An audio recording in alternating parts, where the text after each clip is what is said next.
Γεια σας, γεια σας.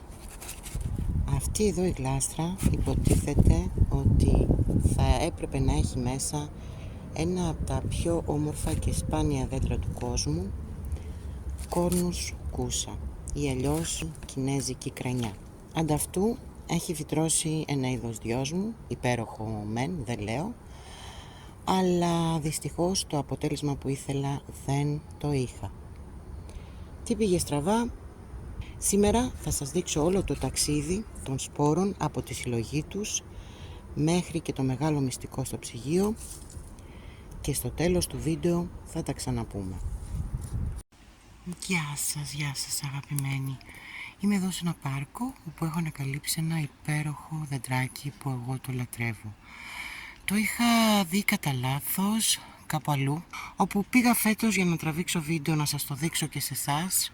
Αυτό εδώ που λέγεται Cornus cusa, Cornus ιαπωνικό. Βγάζει αυτούς τους καρπούς τους κόκκινους που είναι έτσι σαν φραουλίτσες. Το λένε dogwood και θα σας δείξω φωτογραφία με τα λουλουδάκια του, γιατί εγώ έτσι το είδα, έτσι το γνώρισα και έτσι το ερωτεύτηκα με τα λουλούδια του. Εδώ είναι η καρπή. Η καρπή στην ουσία είναι όταν το λουλούδι φεύγει, μένει αυτό και αυτό μετά αναπτύσσεται, το ρημάζει. Τώρα λοιπόν θα πάρω εγώ κάποιους καρπούς, κάποιοι έχουν πέσει και κάτω, οπότε μπορώ να τους μαζέψω. Να σας πω την αλήθεια, εγώ ήρθα προχθές και μάζεψα κάποιους, απλά δεν έκανα το βίντεο και ύστερα το μετάνιωσα, γιατί πήγα ήδη στο σπίτι και έχω ξεκινήσει τη διαδικασία και θα ήθελα τη διαδικασία αυτή να τη δείτε και εσείς, να την κάνουμε μαζί. Είναι μια διαδικασία χρονοβόρα, γιατί οι σπόροι αρχικά πρέπει να μπουν στο ψυγείο. Θα πάρω αυτούς εδώ τους καρπούς και στο σπίτι θα σας δείξω τι θα κάνουμε. Αυτό είναι το δεντράκι. Εδώ λοιπόν είναι η καρπή που μάζεψα εχθές από το δέντρο.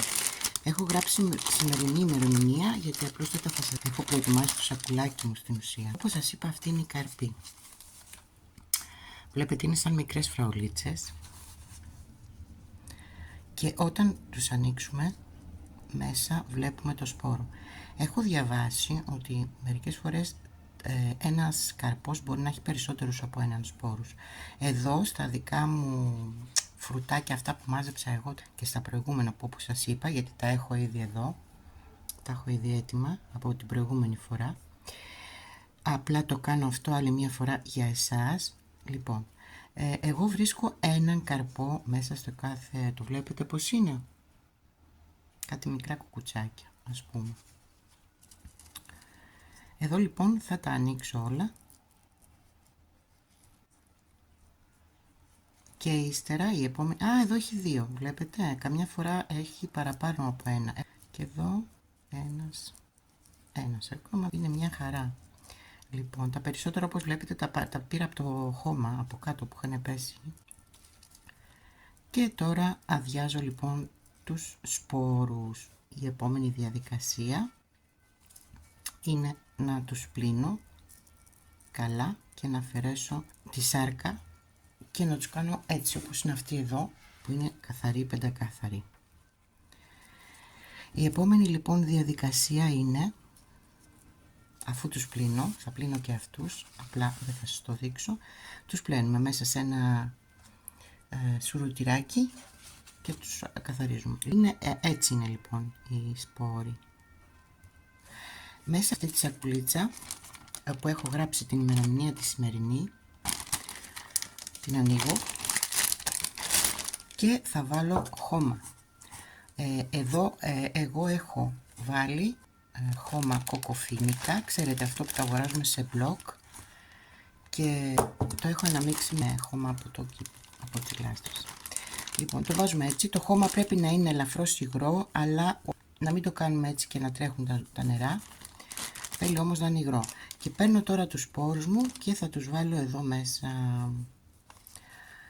Θα πλύνω και τους υπόλοιπους που έβγαλα σήμερα, αυτούς εδώ που σας έδειξα, θα τους πλύνω και θα τους βάλω και αυτούς μέσα.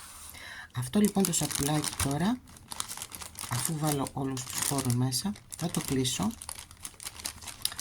Θα το βρέξω λίγο ακόμα το χώμα, γιατί νομίζω ότι είναι αρκετά στενό. Θα το κλείσω, θα το φυλάξω στο ψυγείο για τουλάχιστον 90 με 120 μέρες. Αυτό σημαίνει ότι θα βγει από το ψυγείο τον Φεβρουάριο και θα δούμε και τη συνέχεια. Ήρθε η ώρα να βγάλω τους σπόρους αυτού του αγαπημένου φυτού, το κόρνους κούσα, που είχαμε βάλει στο ψυγείο στις 10 Σεπτεμβρίου. Έχουμε σήμερα 26 Ιανουαρίου. Ίσως και να καθυστέρησα, ίσως και όχι, δεν ξέρω, είναι η πρώτη φορά που το κάνω. Εδώ να σας πω ότι έβαλα αυτό το χαρτάκι για να μην κλείσουν τελείως. Είχα βάλει αυτό ώστε να μπλοκάρει, ξέρετε, αυτό το zip εδώ. Τώρα λοιπόν μαζί θα κάνουμε τη διαδικασία για να δούμε τι θα γίνει. Έχω ετοιμάσει το γλαστράκι μου, το έχω βάλει χώμα μέσα. Εδώ το χώμα, αυτό ξέρετε, κοκοφίνικα που το βάζω στο νερό. Το προτιμώ πάντα. Απλά τώρα πρέπει να δω πώς θα βρω τα σποράκια που είχα βάλει εδώ μέσα. Γι' αυτό έχω βάλει το χαρτί. Θα ήθελα να μπορούσα να τα βρω. Πού είναι? Εδώ βρήκα ένα. Θα προσπαθήσω να τα βρω και θα συνεχίσω το βίντεο. Λοιπόν, μετά από ανασκαφή εδώ που έκανα, βρήκα μερικούς σπόρους. Δεν θυμάμαι πόσους είχα βάλει, να σας πω την αλήθεια. Βρήκα κι άλλον εδώ, φαίνεται ένας. Νάτος. Έτσι έκανα και ψάχνω να βρω που είναι τα σποράκια. Αφού περάσαν λοιπόν τη διαδικασία αυτή μέσα στο ψυγείο, παίρνω το γλαστράκι μου που έχω ετοιμάσει, παίρνω και τα σποράκια μου και θα τα βάλω μέσα. Νομίζω ότι ήρθε η ώρα να βγουν από το ψυγείο, να βγουν από αυτή την χειμερία νάρκη που τα είχα υποβάλει. Και τώρα να πούνε λίγο, στο μπάνιο θα μπουνε, ούτως ή άλλως στο μπάνιο δεν έχει πάρα πολύ ζέστη. Έχει μια θερμοκρασία σταθερά χαμηλή, αλλά δεν είναι και σαν το ψυγείο. Τώρα θα σημειώσω και την ημερομηνία εδώ στη γλαστρούλα μου και αν είμαι τυχερή και έχω το κόρνους κούσα που είναι τόσο πολύ αγαπημένο μου, θα είμαι πάρα πολύ χαρούμενη. Εδώ έχουμε την ημερομηνία, το τι έχω βάλει μέσα και περιμένουμε να δούμε τα αποτελέσματα. Οι σπόροι λοιπόν αυτού του δέντρου, αυτού του φυτού, της κρανιάς, είναι πολύ σκληροί και απαιτητικοί και μερικές φορές απίζουν στο χώμα ή πέφτουν σε βαθύ λίθαργο αν οι συνθήκες δεν είναι τέλειες. Αντίθετα, ένας σπόρος γιος μου, όπως βλέπετε εδώ, τα κατάφερε και βρήκε την ευκαιρία να βγει. Ωστόσο, δεν τα παρατάω. Αυτή την προσπάθεια θα την ξανακάνω με τον κόρνους κούσα.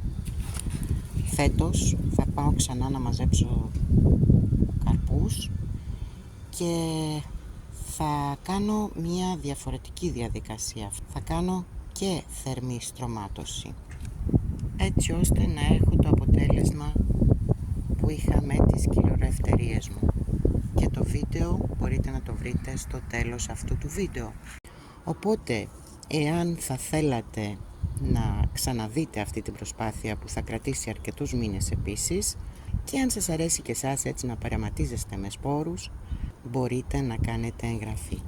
Σας ευχαριστώ πολύ που παρακολουθείτε τα βίντεο μου. Γεια σας!